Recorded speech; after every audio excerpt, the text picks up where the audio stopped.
Halo semuanya, selamat datang kembali di channel. Kali ini saya ingin membahas anime baru dirilis tahun 2019 yang keren banget, yaitu Dr. Stone. Dr. Stone adalah anime karya Rijiro Inagaki yang juga merupakan penulis dari iShield 21 yang dulu pernah tayang di Global TV. Dr. Stone bercerita tentang sekelompok anak muda yang ingin mengembalikan peradaban seperti semula mulai dari nol. Berawal dari sebuah kejadian misterius, cahaya hijau tiba-tiba menyelimuti bumi dan membuat semua manusia menjadi batu. Namun cahaya tersebut hanya mempengaruhi manusia dan burung walet saja. Hewan lain tidak terpengaruh. Setelah 3700 tahun, seorang pemuda jenius bernama Senku akhirnya bangkit. Lalu dia bertekad untuk membangun peradaban modern mulai dari nol. Karakter dalam anime ini terbagi menjadi dua kelompok, yaitu manusia modern dan manusia primitif. Manusia modern adalah manusia yang sempat hidup di zaman modern dan menjadi batu lalu bangkit kembali. Sedangkan manusia primitif adalah manusia yang terlahir di zaman batu setelah insiden pembatuan. Mereka tidak pernah merasakan hidup di zaman modern dan menyebut sains sebagai sihir. Kita bahas satu persatu karakter yang penting yang muncul dari episode 1 sampai 10. Senku. Senku adalah seorang pemuda jenius dan sangat menyukai sains, sekaligus karakter utama dari anime ini.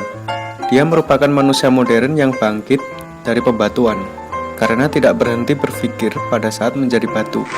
Meskipun jenius, Senku memiliki fisik yang lemah. Oleh karena itu, dia membangkitkan teman lamanya yang memiliki kekuatan fisik dan stamina yang kuat yang bernama Taiju. Taiju adalah seorang pemuda yang memiliki kekuatan fisik dan stamina yang kuat. Dia adalah teman baik Senku di kehidupan modern yang sebelumnya. Meskipun dia kuat, namun dia sangat bodoh. Dia adalah kebalikan karakter dari Senku. Lalu Senku dan Taiju bekerja sama untuk membangun peradaban mulai dari nol. Senku sebagai otak, Taiju sebagai otot. Tsukasa adalah sosok manusia terkuat. Berbeda dengan Senku dan Taiju, Tsukasa nyaris sempurna. Dia mampu mengalahkan seekor singa dengan tangan kosong, menangkap burung yang sedang terbang, berburu babi, menangkap ikan dengan menggunakan tombak, memecah batu dengan tangan kosong. Selain sangat kuat, dia juga cukup cerdas. Meskipun tidak secerdas Senku, tapi setidaknya dia paham tentang sains. Yuzuriha adalah seorang perempuan cantik yang disukai oleh Taiju. Dia mengikuti ekskul kerajinan tangan di kehidupan yang sebelumnya. Dia juga yang membuat bendera sains untuk Senku. Kohaku adalah seorang perempuan keturunan primitif. Dia adalah seorang petarung terkuat dari sukunya. Dia pernah bertarung dengan Tsukasa, namun dia kalah. Dia ditolong oleh Senku ketika dia terjebak tertindih pohon. Ruri adalah seorang putri yang berasal dari suku primitif. Dia adalah kakak Kohaku. Dia menderita penyakit misterius yang belum ada obatnya. Chrome adalah seorang keturunan primitif berasal dari suku yang sama dengan Kohaku. Dia mempunyai passion yang sama dengan Senku, yaitu sains. Dia merupakan satu-satunya ilmuwan dari keturunan primitif. Dia berambisi untuk membuat obat untuk menyembuhkan Ruri. Konflik dari anime ini bersumber pada perbedaan ideologi antara Senku dan Tsukasa. Pada awalnya, Tsukasa memang bekerja sama dengan Senku, namun setelah tahu tujuan Senku, dia berubah.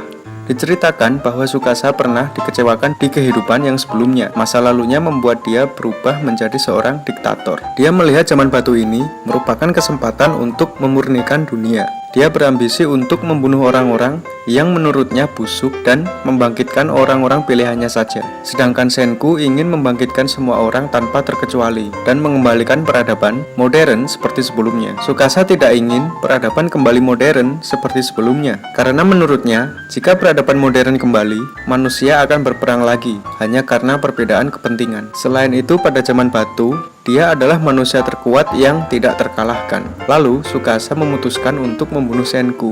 Namun Senku masih hidup. Pada akhirnya, mereka berpisah. Tsukasa ingin mendirikan sebuah kerajaan sesuai dengan ideologinya, sedangkan Senku mendirikan sebuah kerajaan sains.